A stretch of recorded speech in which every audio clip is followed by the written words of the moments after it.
প্রজ্ঞা পারিজাত আছি, শিশু সাহিত্যিক এবং বাংলার বিশ্বকোষের কর্ণধার আব্দুল করিম দাদার সঙ্গে এবং সৈয়দা বেগম দিদি ও সিরাজুল ঢালি দাদার সাথে।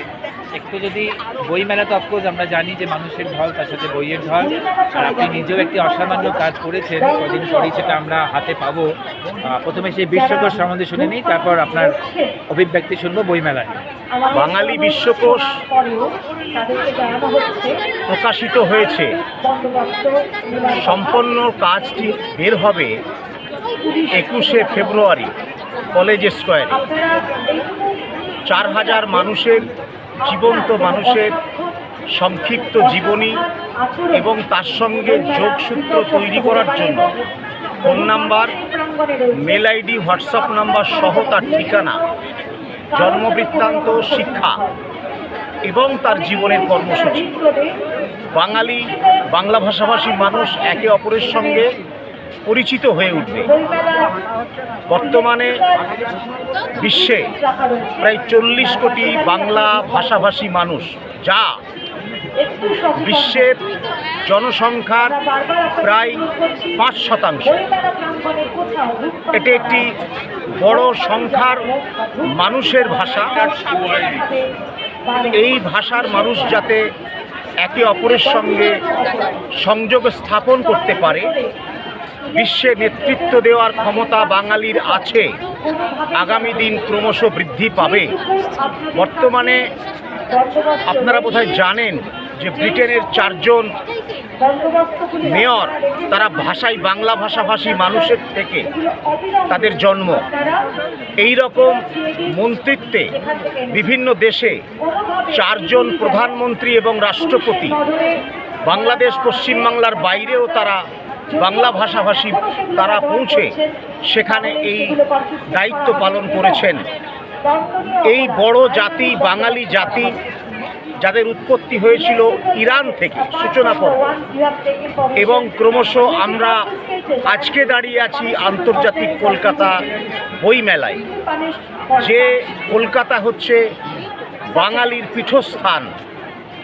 যদি আমরা জনসংখ্যার নিরিখে ধরি, বাংলাদেশের পরেই এই পশ্চিমবাংলায় বাংলা ভাষাভাষী মানুষ দ্বিতীয় সংখ্যায় অবস্থান করছেন।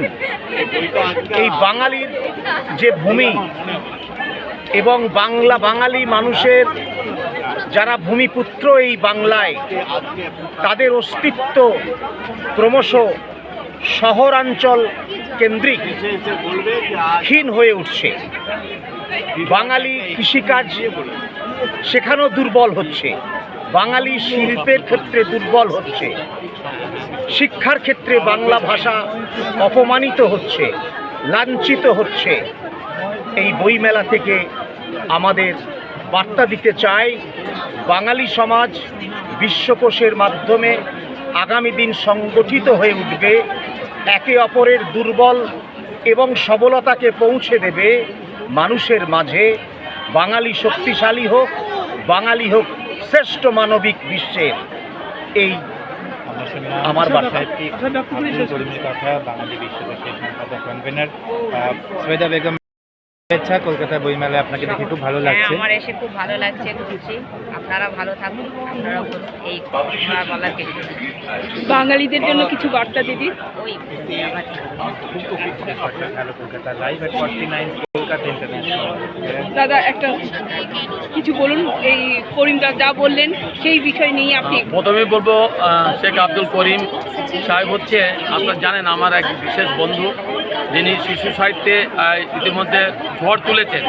পাশাপাশি বিশ্বকোষ যে গ্রন্থ সৃষ্টির কর্ণধার এবং প্রাণপুরুষ এবং সম্পাদনায় কিন্তু সেই শেখ আব্দুল করিম সাহেব, যার হাত ধরে আমি মনে করি গোটা পৃথিবীতে বাংলা ভাষাভাষী মানুষ যে প্রান্তেই থাক না কেন, তাদের সঙ্গে একটা যোগসূত্র ওই বিশ্বকোষের মধ্য দিয়েই আগামী দিনে মজবুতভাবে একটা সেতু বন্ধনের কাজ শুরু করে দিয়েছে। আগামী দিনে সেটা সফল হবে।